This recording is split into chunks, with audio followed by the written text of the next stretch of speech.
The offense has caught up a little bit just because we're getting more familiar with each other, more chemistry. Guys are playing together that never really are on the same teams.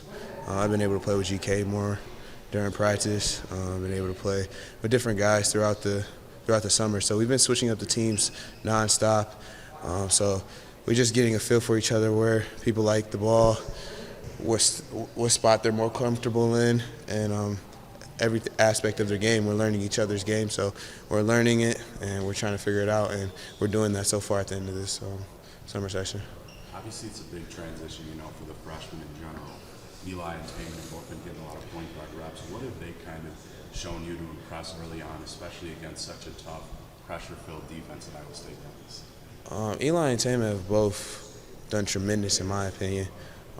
They're way more ahead than I ever was as a freshman in junior college.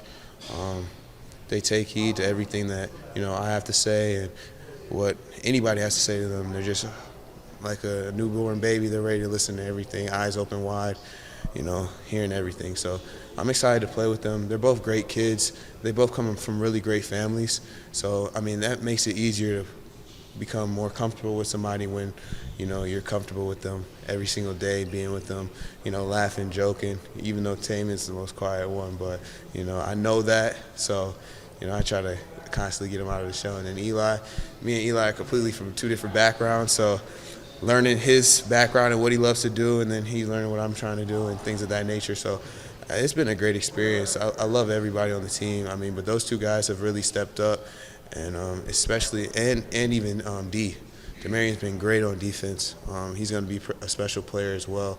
His length and size is scary, honestly. TJ said when you take the floor, he sees a gratitude in you. What do you think he means by that, and how would you describe what that means? I'm grateful every day. A lot of people didn't think I would be here at a high major school.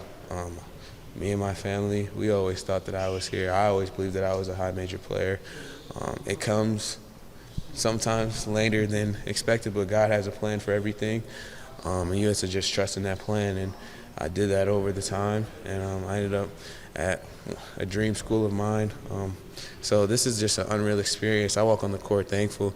I'm giving praise to him every single day for allowing me to be in this position and allowing me to be around this great group of guys and this great coaching staff.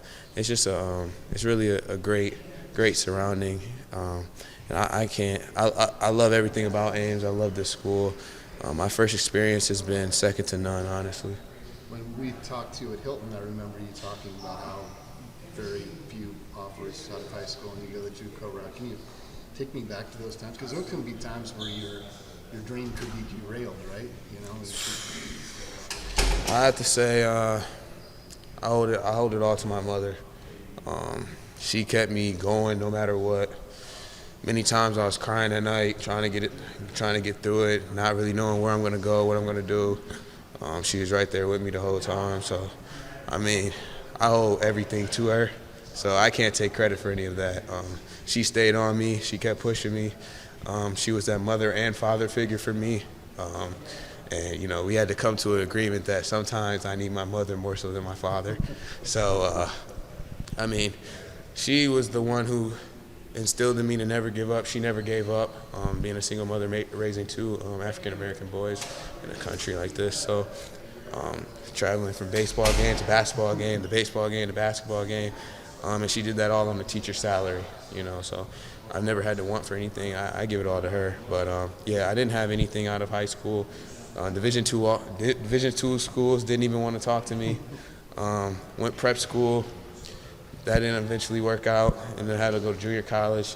Junior college, I still had about 6 offers out of junior college after my first year being a qualifier, and I ultimately ended up at Bonaventure. And I did that mainly just because of the place, and the story, and the education, and it was close to my mom and my grandparents. They almost came to every game, so my mom doesn't miss a game.